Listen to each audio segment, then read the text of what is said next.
The views and opinions expressed on the following program may not necessarily reflect the views of the staff, management, or board of Hope Media Group and KSBJ. It's what's happening around us, in our town, suburb, city, in our community.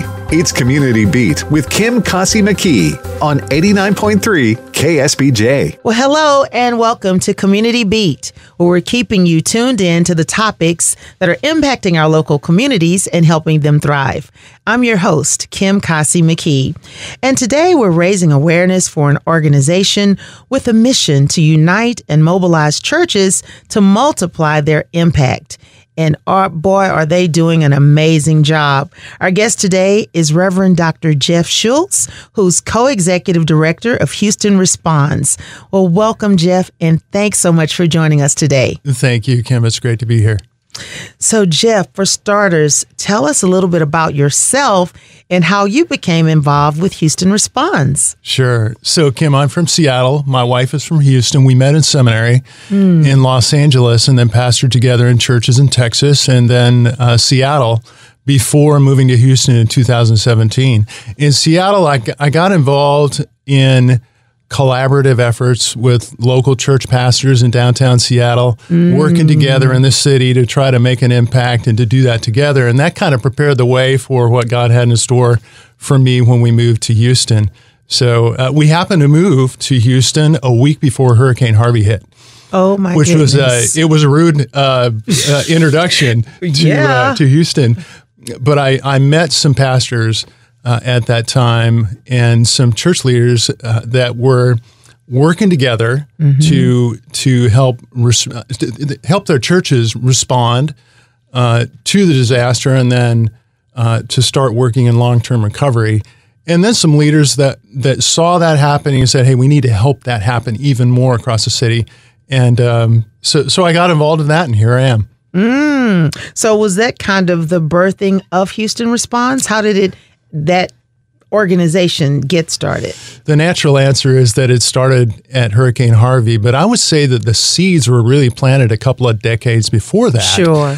When Jim Harrington founded Mission Houston with a vision for bringing churches together to pray and to work together for the flourishing of the city. So the seeds, I think, were planted decades ago. And no surprise that when Hurricane Harvey hit, there was Jim Harrington again, planting the seeds of churches working together with Tommy Rawson, co-founding Houston Responds to help churches come together, work together, collaborate for long-term recovery. And that's the beginning of Houston Responds. And I just happened to be here, I presume by God's providence, to be a part of it. Amazing. You know, it's always been a blessing to me, having been with KSBJ now for over 20 years, to see, as you mentioned, the seeds, the pillars that had been in place through your Mission Houston, through Somebody Cares with Doug Stringer, through just various collaborative efforts, seeing the hearts of those pastors who saw themselves as kind of pastors to the city. You know, not so much just their local congregations. And that has, when my husband and I began pastoring in Fifth Ward, it really helped. I wanted to have that same mindset, that it's not just about us four and no more. This is about a bigger picture. And when you're already connected, man, it makes it so much easier if disaster should strike. And so I was very excited to see the birthing of Houston Responds. And because another thing I noticed is that when disaster hits, a lot of times people really don't know. They want to help, but have no idea. What is the mission of Houston Responds? The mission of Houston Responds has changed in the beginning. Coming out of Hurricane Harvey, it was to mobilize churches for disaster response and to expedite long-term recovery.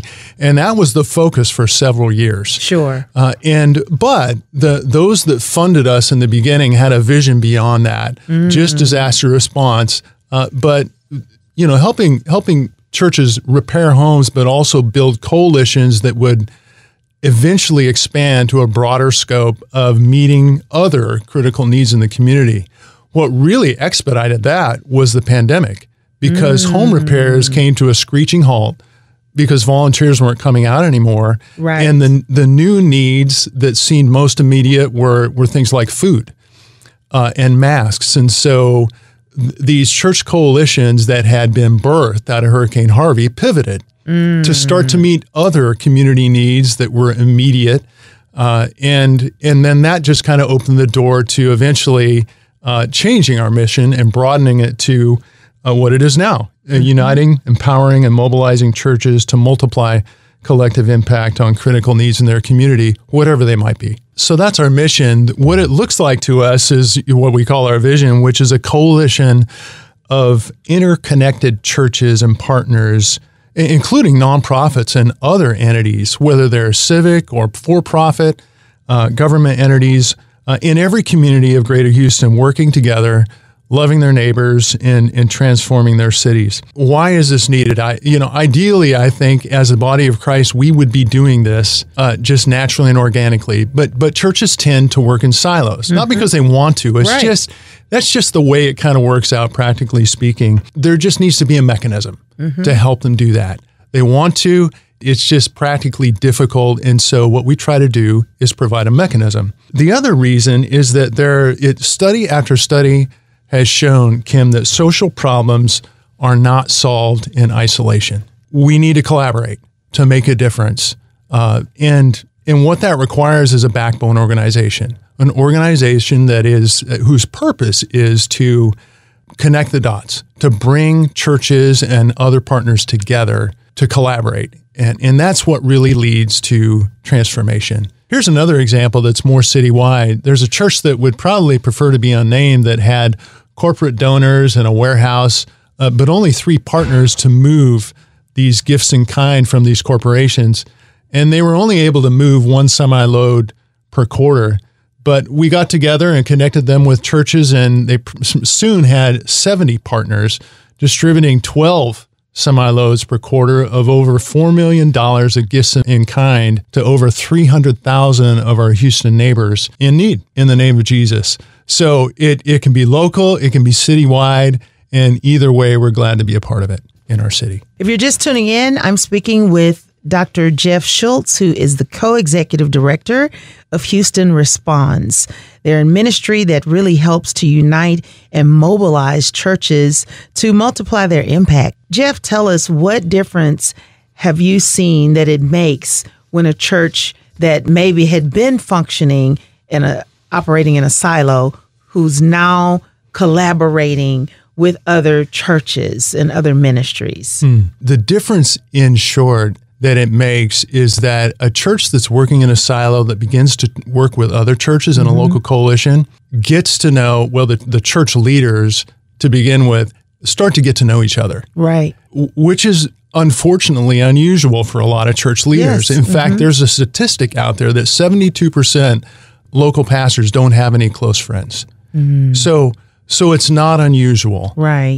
But it's not that hard either to bring pastors together, get to know each other, trust each other, and then the conversation just naturally starts to happen about, what's going on in our community? How can we work together to address those needs? And then a coalition is born out of that.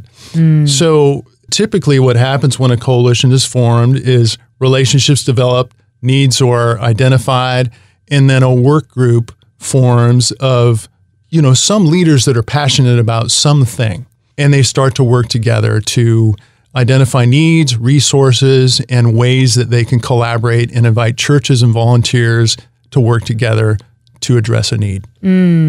So as far as the coalitions, are they defined geographically?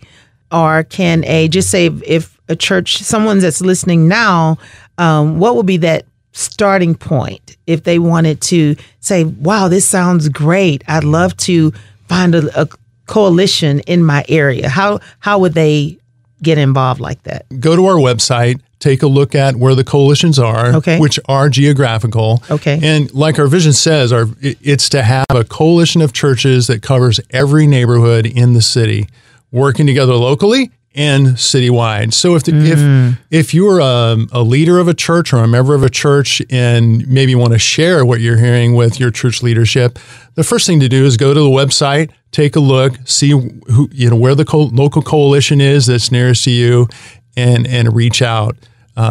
Just make a connection there. So it's local, but it's also citywide, because one of the other things we do citywide is to invite churches together to consider on a citywide basis critical needs in our community, and then introduce them to a nonprofit, one or more nonprofits with expertise in a critical need, so that these church leaders can get to know each other, get to know a nonprofit.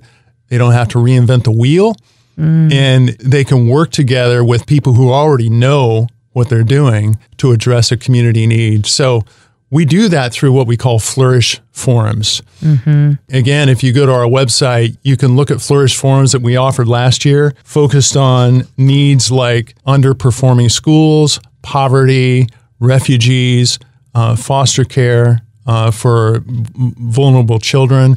And in 2024, the Flourish Forums are issues like workforce development, healthcare in under-resourced areas, disaster response, housing and homelessness, and mental health. What that looks like, Kim. In fact, I know you were at our first workforce, our first Flourish Forum on workforce development. It looks like a panel of leaders from key nonprofits that are doing the work and that have an interest in engaging churches, talking with church leaders about how they can engage this issue and do it together. And out of those Flourish Forums, we hope will come a citywide work group where church leaders, wherever they are, who have an interest in that issue are working together to identify needs, resources, bring those together, and collaborate. Well, what you're doing is tremendous. It's really a beautiful, it's a great model, and it's a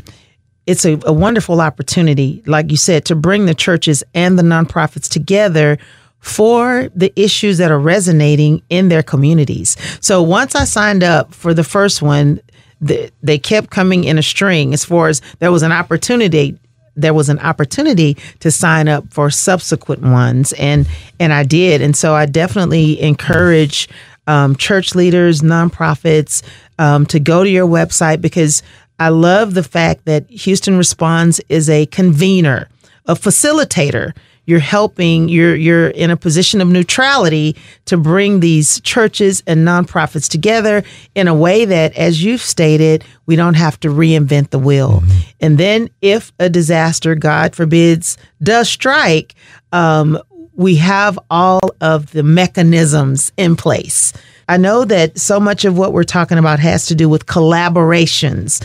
Are there any successful collaborations that you'd like to share? Something that you've seen that has come out of Houston Responds? When I think back to the beginning of Houston Responds, it's a story not of Houston Responds. It's actually a story that came out of pastors organically working together. And that's, to me, when I think about the beginning of Houston Responds, that's the most important thing to remember. It's not the people that founded Houston Responds. It's the pastors that were already organically working together, and we were just trying to help multiply that. Okay. So in the Spring Woodlands Coalition, there's a pastor named Chris Welch of a small, new church with a food pantry, struggling to find resources and volunteers to make that happen, and needs that were beyond their capacity. Okay. So when Chris was introduced to the coalition, he met other church leaders of churches that wanted to be involved in addressing food insecurity, but didn't have a pantry. Wow. Or a way to do that. And so the obvious solution is, hey, let's work together. Okay. New Beginnings has a pantry.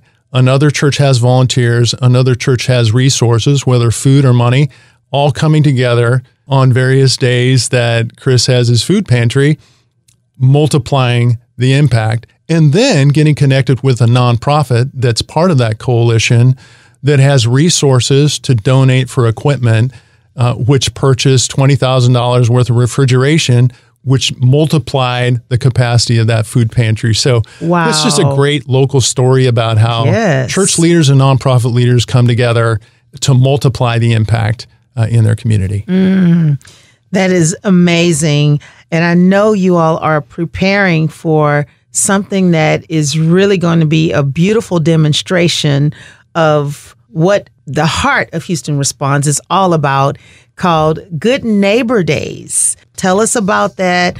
What will it entail and when is it? So Good Neighbor Days is a great example of, like we were saying earlier, several streams coming together to form this river that, for lack of better words, that we're calling Good Neighbor Days. Some of those streams are the seeds from Mission Houston, and then more recently, Acts 2 Houston, which was started by a local pastor, Pierre Cannings, to bring churches together to address a community need on Pentecost Saturday and to gather on Sunday. And that happened in 2021 and 22. In 2023, One Day Houston happened, where churches came together from all over the city in multiple sites across the city to serve the city. Yes.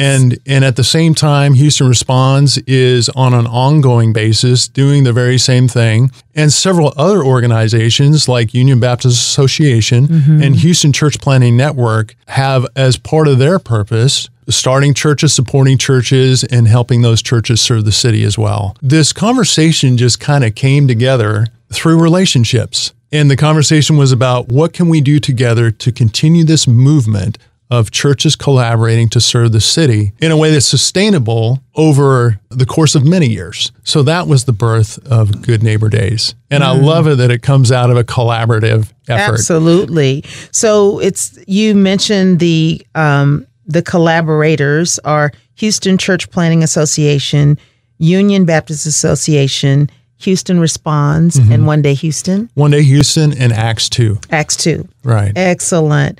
Okay, so what is going to be happening during Good Neighbor Days? What's that going to look like throughout our city? Churches and nonprofits and other organizations that want to make a difference in the city offering a volunteer project that we call a serve site. Okay. We post that on the Good Neighbor Days website, to which volunteers from churches and the general public can come and select a project and show up and volunteer in April and make new friends.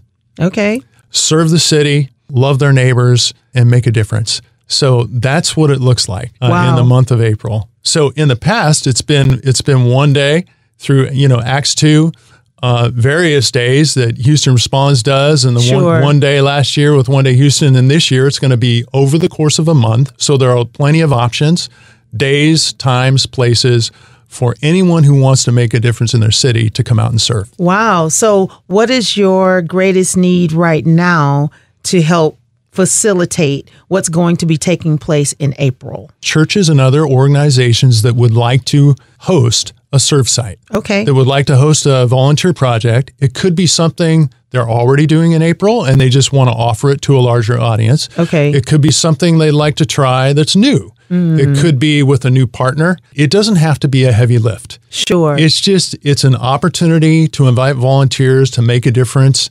It could be a beautification project. Okay. It could be partnering with a school. It doesn't have to be a heavy lift. Sure. It's identifying a need in the community, a way to address it that volunteers can participate in, and then offering it. How does the church make the connection with the prospective volunteer, and where do they go in order to make that connection? So if you're interested in hosting a serve site, the first thing to do is to go to the goodneighbordays.org website and fill out the interest form. It doesn't commit you to anything, but it just expresses an interest in offering a serve site.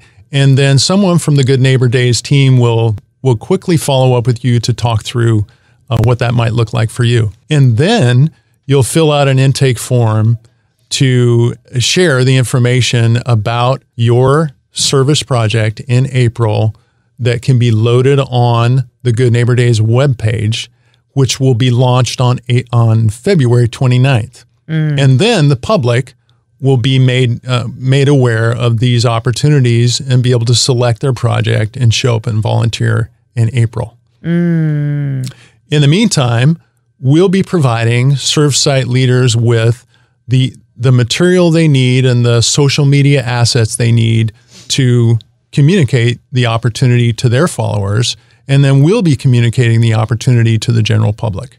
How do you support the church? What kind of preparation is given to the church? Because some of them may have never done anything like this. So how are you able to come alongside them, kind of little hand holding? Sure. So the Good Neighbor Days advisory team has individuals from each one of the participating organizations ready to walk with a church leader through the process of expressing an interest to offering a serve site and executing that serve site. And along the way, there's a serve site leader manual that we provide and social media assets that you can use to share this opportunity with your congregation, with other churches, and with your local community. So we've got people, probably the most important thing, Kim, is that we have people who have done this before who can help you do it and connect you with others in your community who have done it as well. Oh, that is awesome. So literally Good Neighbor Days, if I understand, you're saying it is the entire month of April? It's the entire month of April. Wow. We expect it'll be focused mostly on Saturdays, but, there are others. There are serve sites that will be on weekdays. Okay. If that's what works for you, that's great. We'll push people to you whenever and wherever your serve site is to volunteer with you. So throughout the month of April and in the future, Kim, who knows? We'll see what God has in store. But if this catches on and gets traction, Good Neighbor Days doesn't have to be just April, I don't think. That's right. Wow. Well, it certainly sounds like such an exciting opportunity for our city, for our churches and our nonprofits to literally experience the better together, the idea that we really are better together. And so just encourage you to get connected, go to goodneighbordays.org.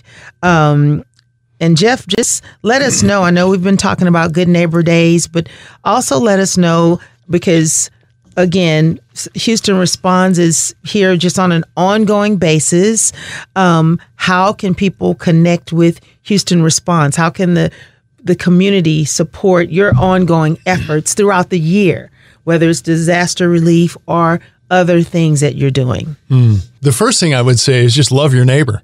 All right. Just love your neighbor, and you'll be helping us do what we feel called to do, and then connect. If you're a leader in a church or a member of a church that's not yet connected with a local coalition, just go to the website and find the coalition nearest you and get connected. And we'll reach out to you and start building a relationship. The other thing you can do is watch for opportunities to volunteer that are offered during Good Neighbor Days, but also before and after Good Neighbor Days. There are opportunities for churches to work together through all the organizations that are putting Good Neighbor Days together. And so invite you to get connected, to volunteer, to invite your church leaders to get connected if they're not yet. And then support. Pray for us and pray for the church. More than praying for Houston Responds, pray for the church to be the one body that God has designed it to be making an impact on the city so that every one of our neighbors can flourish the way that God designed them to be. And then for us, pray for us. And, we, like any nonprofit, need resources to continue doing what we're doing. And so if you feel at all called to help support us in that way, you're welcome to do that as well. What is your website? The website is HoustonResponds.org. So it's quick and easy. Just Google Houston Responds and you'll find it. So, Jeff, there seems to be two main aspects of Good Neighbor Days. The serve sites, and then there are the volunteers that are needed to work at the serve site. So just kind of talk to us about those and about the important dates that people need to keep in mind. Two ways in which churches and other partners can participate: by hosting a serve site, for sure. And the deadline, the initial soft deadline for submitting a serve site is February 23rd. Okay.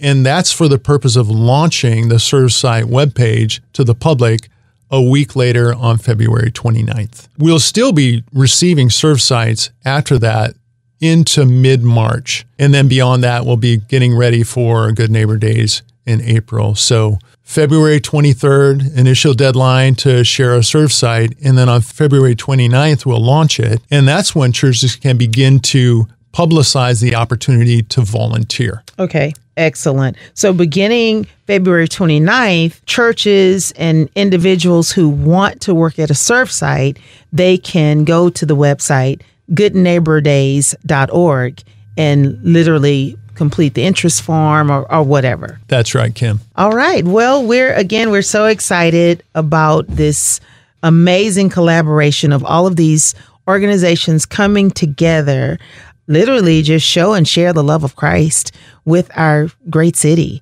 And so we encourage you to get involved and also to be in prayer that this will be a life-changing opportunity for all who are involved. So, Jeff, thank you so much for what you and Thomasina Burns are doing as the co-executive directors of Houston Responds. We know that the organization, Tommy Rosson, did such a great job, and now he's passed that baton to good hands. And so our prayers are certainly with you as you move forward in the days ahead. So thank you for what you're doing and for joining us today, Jeff. Thank you, Kim, for Hope Media's commitment to Good Neighbor Days and making that happen. And I want to thank all the organizations again that have been a part of Good Neighbor Days coming together, including Acts 2, Houston Church Planting Network, Union Baptist Association, Love Has No Limits, and Houston Responds. So thankful for the collaboration, and Hope Media as well, that's helping us share this with the community and also planning to